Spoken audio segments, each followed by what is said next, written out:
Ready? Okay. So my friends often complain about how expensive their textbooks are and that they have to spend so much money every quarter on these books that sometimes they rarely even use. And so then I thought to myself, I'm pretty lucky. Like every single one of my textbooks this quarter are online, and 2 of them are actually free, and those are called open source textbooks, which I'll touch on later in my speech. It saved me hundreds of dollars, and it's so convenient because all of my textbooks are literally at the palm of my hands. So that prompted me to do research for this speech and led me to the conclusion that college professors should not make their students buy textbooks and subsequently make open source or free textbooks an option for their students to complete the course. Throughout this speech, I'll be touching on the skyrocketing prices of textbooks, the financial burden that comes with that on students, and then I'll be touching on the benefits that you guys would reap having a transition towards open source textbooks for course completion. Now, there are renowned colleges like MIT and Harvard that consider knowledge to be a public good, and public goods are supposed to be accessible to every single person. So why is it that textbooks prices are raising at twice the rate of the inflation rate, according to an article titled "Taking Both Sides on Textbook Prices"? Now, this article defends this claim, saying that the increased investment that publishers have made in these new products is to enhance instruction and learning. Now, this article is from 2005, so I kind of can refute this by saying that there is a more recent article published in 2014 titled "Making Higher Education More Affordable," and they claim that publishers pump out new editions every year to keep the costs high. And this is because it's the newest, the latest, and greatest information.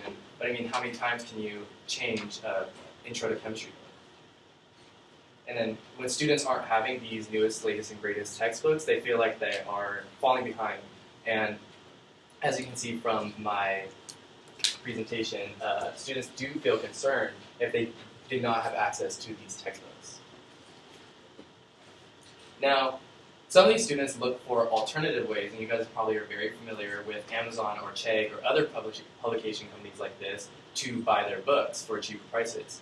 But a major issue with this is that they buy the wrong books. And I know that sounds funny, but many students end up buying the wrong books, and then they spend even more money than they would originally to quickly get the newest book that they need shipped to them. An article titled "The Textbook That Comes Out to $0," published at the Brown University newspaper, brings up many ways that students look for alternative ways to get books, which is borrowing it from a friend, long-term renting from a library, downloading a PDF online, and many other ways that are seen as borderline illegal and are not advised by professors. But can you really deny the appeal to these students? They're going to end up in thousands of dollars of debt regardless, so why add more money to their debt after they graduate? Now, why is there so much resistance to changing to these open source or free textbooks by publication companies? Well, it comes down to money. The Census Bureau data published numbers from 2014 and reported that textbooks can contribute 25% to the book publication revenue. So across 56,000 institutions, that's $50 billion. Google even made efforts to get involved with this in the e-textbook portion of this revenue back in fall of 2013.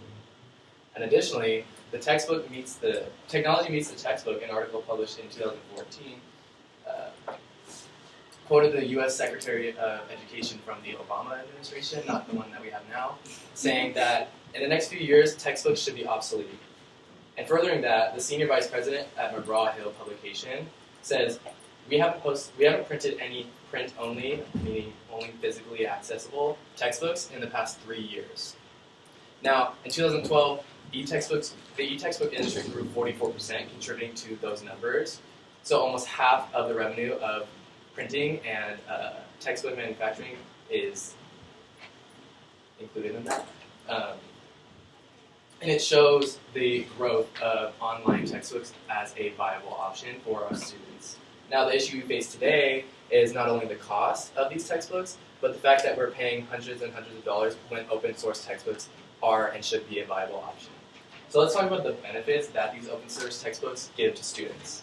An article titled "Students' Intentions to Purchase E-Textbooks" from 2013 focuses on student and faculty perspectives. The faculty mentioned that they like e-textbooks or open source textbooks. It's kind of a synonymous word.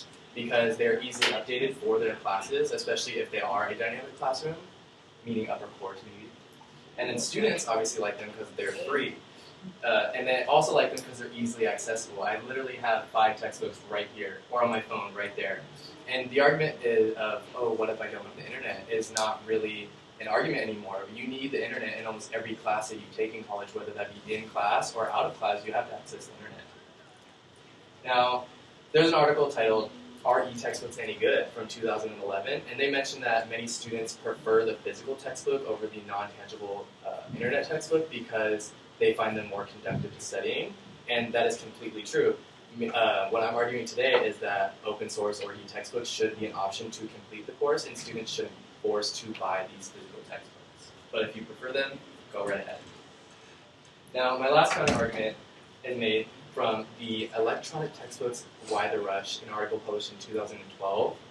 And they say that it's a distraction to students when the internet is right there as they're using their e-textbooks because of social media, shopping, etc.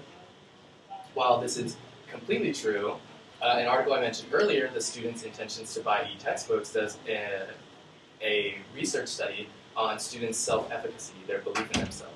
And they find that it's directly related to their behavior and thus the outcome that they're looking for.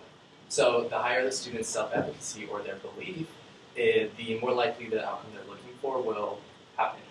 And this leads me to, you cannot blame the media in which the textbook is produced for the reason why students are getting distracted. Now, they also brought up a point that I can use for my advantage, saying that the internet is right there.